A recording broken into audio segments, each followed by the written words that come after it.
Hello friends, एक बार फिर से आपका शोर सक्सेस एकेडमी में स्वागत है। मैं जावेद। जैसा कि आपको बताया कि हम मध्य प्रदेश जीके पढ़ रहे हैं बहुत ही आसान भाषा में और ट्रिक के साथ, और मुझे पूरा विश्वास है कि आपको वीडियोस पसंद आ रहे होंगे। आपके शेयर, लाइक और सब्सक्राइब ये बता रहे हैं। ठीक है दोस्तों, अभी तक जो है हम टॉपिक पढ़ रहे थे मध्य प्रदेश की नदियाँ, जिसके अंतर्गत हमने कई सारे टॉपिक उसके अंतर्गत पढ़े। अब हम अगला जो हमारा जो चैप्टर है वो चैप्टर नंबर 5 वो है हमारा मध्य प्रदेश में जनजातियाँ थोड़ा सा बड़ा चैप्टर हो सकता है नदियों की तरह। तो आइए बिना किसी देरी के, क्योंकि पढ़ना ज़्यादा है और समय हमारे पास ऑलरेडी कम है, तो स्टार्ट करते हैं। मध्य प्रदेश में जनजातियाँ।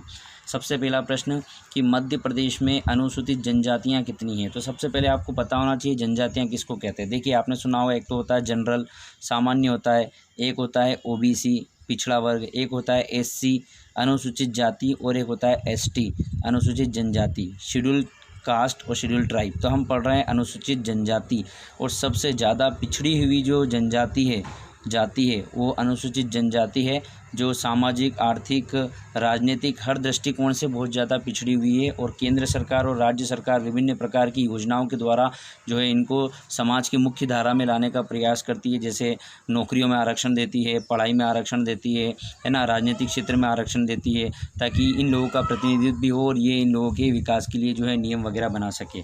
तो चलिए बात करते हैं कि मध्य प्रदेश में अनुसूचित जनजातियाँ कितनी हैं, एसटी कितनी हैं।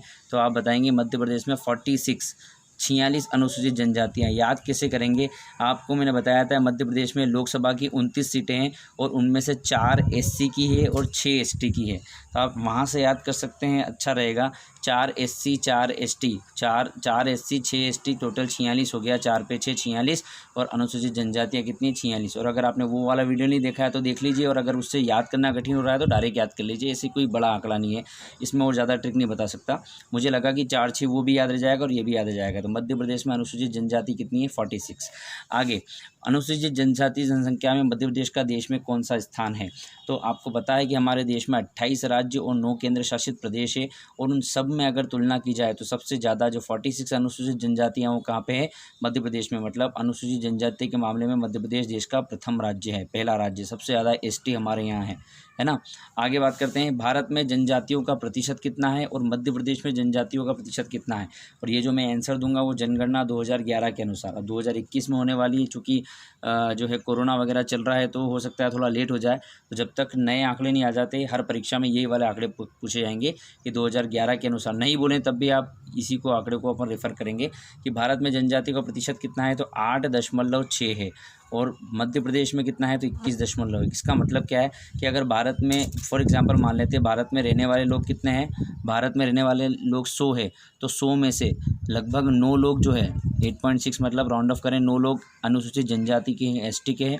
और मध्य प्रदेश में अगर जनसंख्या कितनी है, मध्य प्रदेश में जनसंख्या 100 है, तो उसमें एसटी के जो लोग हैं वो कितने, लगभग 21 है। ठीक है, चलिए तो ये भी आप याद रख लेंगे। आगे बात करते हैं, विश्व में जनजाति जनसंख्या में भारत का स्थान अफ्रीका के बाद दूसरा है। सबसे ज़्यादा अफ्रीका जो देश है उसमें अनुसूचित जनजाति के लोग हैं, उसके बाद दूसरे नंबर पे भारत है ना। तो जो है विश्व में भारत का दूसरा स्थान है और मध्य प्रदेश का देश में पहला स्थान है। चलिए आगे बात करते हैं।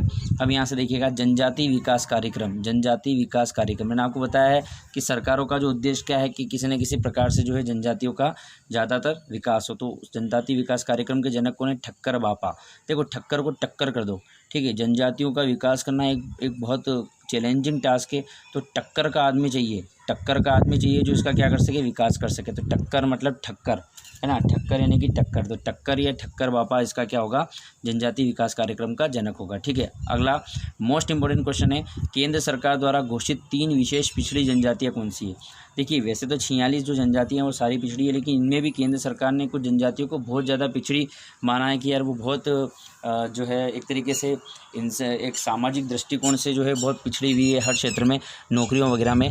तो केंद्र सरकार द्वारा घोषित 3 विशेष पिछड़ी जनजातियाँ कौन सी है, तो इसकी ट्रिक मैंने बनाई है, भारी साहबे। अब देखो, पिछड़ी जनजातियाँ मतलब इनको नौकरियों में भी आरक्षण होगा, स्कूलों में आरक्षण होगा, हर जगह आरक्षण होगा। तो दूसरे लोग मुद्दा उठाएंगे, इन्हीं को क्यों बोल रहे, हमें क्यों नहीं दिया भैया, है ना। तो इसका एक कारण है।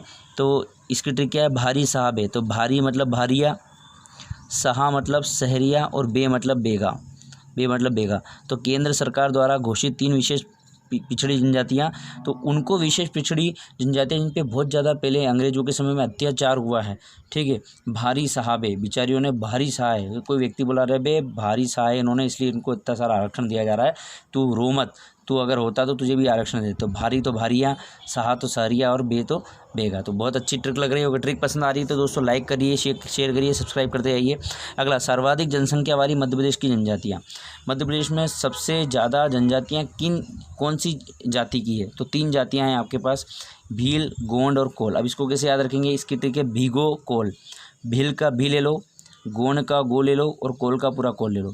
सर्वाधिक जनसंख्या, इतनी जनसंख्या है कि मध्य प्रदेश सरकार के पास इनको रहने के लिए घर भी नहीं है। तो अब रहने के लिए घर नहीं है तो ठंड में तो रह जाएंगे, गर्मी में तो रह जाएंगे, लेकिन जब बारिश होगी तो बेचारे क्या करेंगे? तो उनको क्या बोला, एक छोटा सा मोबाइल दे दिया और बोला कि तुम भीगो तो कॉल कर देना, भीगो तो कॉल कर देना हमारे सरकारी कर्मचारियों को, वो तुम्हें छप्पर दे देंगे सिर्फ बारिश में, है ना।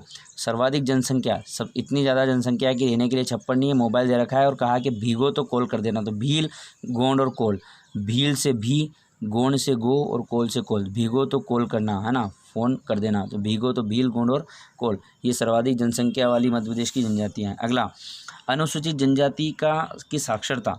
अनुसूचित जनजाति की साक्षरता जो है वो है 50.60%, मतलब 50% जो है वो हमारे यहाँ कौन है? ST है। अनुसूचित जनजाति के लोग कितने हैं? 50% है, ठीक है। तो आप लगभग 50 में याद रखें, और याद करने के लिए आसान याद रखना कि आधे लोग ही ST के पढ़े लिखे हैं, है ना। आधे लिखे ही, आधी जनसंख्या ही पढ़ी लिखी, आधी अनपढ़ है, ठीक है। अनुसूचित जनजाति का लिंगानुपात होता है प्रति 1000 पुरुषों पर महिलाओं की संख्या, तो 984 है, ठीक है। देखिए, जितने अनपढ़ लोग हैं वो लड़का लड़की में भेद नहीं करते हैं, है ना। भ्रूण की लिंग की भ्रूण जांच नहीं करवाते, और जो है कोख में बेटियों को नहीं मारते। तो इनका लिंगानुपात बहुत अच्छा है, 1000 पुरुषों पे 984 महिलाएं, है ना। तो इसे याद कैसे करेंगे? 4 का डबल 8 और 8 और 1 9, है ना। ऐसे डायरेक्ट याद कर लीजिए। अभी ऐसे कर लीजिए कि 4 का डबल 8 और 8 में 1 जोड़ा 9, तो 984, ठीक है। अनुसूचित जनजाति का लिंगानुपात 984। अब बात करते हैं कुछ संस्थान के बारे में जो पूछे जाते हैं जनरली परीक्षा में। मध्य प्रदेश जनजाति शोध एवं विकास केंद्र। देखिए, जनजाति हमारे लगभग 21% है, तो उन पे शोध करना पड़ेगा। उनके विकास के लिए केंद्र बनाया गया है जो योजनाओं का क्रियान्वयन करेगा, कि सरकार को सलाह देगा कि इस प्रकार की योजनाएं बनना चाहिए। तो कहाँ होना चाहिए? जहाँ मुख्यमंत्री होगा वहीं तो होना। इतनी बड़ी संस्था कहाँ होगी जहाँ मुख्यमंत्री होगा? मुख्यमंत्री कहाँ है? भोपाल में है। राजधानी में मुख्यमंत्री, राज्यपाल सब यहीं बैठते हैं, पूरा विधानसभा हमारी यहीं पे है, ठीक है। तो मध्य प्रदेश जनजाति शोध एवं विकास केंद्र कहाँ है? भोपाल में। अगला, देश का पहला आदिवासी संचार केंद्र। देश का पहला आदिवासी संचार का मतलब होता है बात करना, कम्युनिकेशन करना। तो आदिवासियों से पहले बात किसने की? तो उसका उत्तर आएगा झाबुआ। झाबुआ, पापा की बहन क्या होती है? बुआ। तो हर कोई आदिवासियों से बात करना नहीं चाहता, अनपढ़ है, क्या पता चाकू वाकू चला के मार के अपन को शिकार करके अपने ही नहीं खा जाए, क्योंकि आदिवासी तो आदिवासी होते हैं, है ना, बिल्कुल इंसानों जैसा रहते नहीं वो। उनका पूरा जंगल में रहते हैं, तो पूरा एक्टिविटी जंगलों की तरह होती है, कपड़े नहीं पहनते, आधे कपड़े पहनते, इस प्रकार से। तो देश का पहला आदिवासी संचार केंद्र, पहला तो उस समय तो बहुत पहले बना होगा। तो आदिवासियों से संचार करने के लिए किसको भेजा? बुआ को भेजा। झाबुआ, आदिवासियों से बात करके आए, मैं नहीं करके आऊँगा। इंदिरा गांधी आदिवासी विश्वविद्यालय। इंदिरा गांधी तत्कालीन प्रधानमंत्री थी, उन्होंने आदिवासियों के लिए विश्वविद्यालय बनाया। अब विश्वविद्यालय बनाया तो भैया 50% लोग हैं, उनको अगर यूनिवर्सिटी मिल जाती वो तो जय जयकार कर देंगे जो लोग हैं कि यार बहुत अच्छा काम किया। तो इंदिरा गांधी ने आदिवासियों को विश्वविद्यालय बनाया। तो आदिवासियों ने क्या नारा लगाया? अमर रहे, अमर रहे। इंदिरा गांधी अमर रहे, इंदिरा गांधी अमर रहे, इंदिरा गांधी अमर रहे। ये किसने नारा लगाया? आदिवासियों ने। इंदिरा गांधी आदिवासी विश्वविद्यालय, इंदिरा गांधी अमर रहे, किसने लगाया नारा? आदिवासियों ने। अगला, विश्व का पहला भीली सामुदायिक रेडियो केंद्र। विश्व का पहला भीली जाति का जो रेडियो केंद्र वो कौन सा है? भाभरा, है ना। विश्व का पहला भीली सामुदायिक रेडियो केंद्र कौन सा है? भाभरा। भाभरा कहाँ है? अलीराजपुर। विश्व का पहला भीली सामुदायिक रेडियो केंद्र कौन सा है? भाभरा, ठीक है। ये याद रखना, भी से भीली और भ से भाभरा, थोड़ा सा रिलेट करिए तो याद हो जाएगा।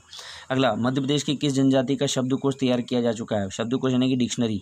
तो डिक्शनरी जनरली उस भाषा की तैयार होती है जो बहुत ज़्यादा पुरानी हो, जिसके बारे में सब कुछ नॉलेज। जैसे इंग्लिश की डिक्शनरी है तो पूरी एक एक चीज़ उसके अंदर डिफाइन है।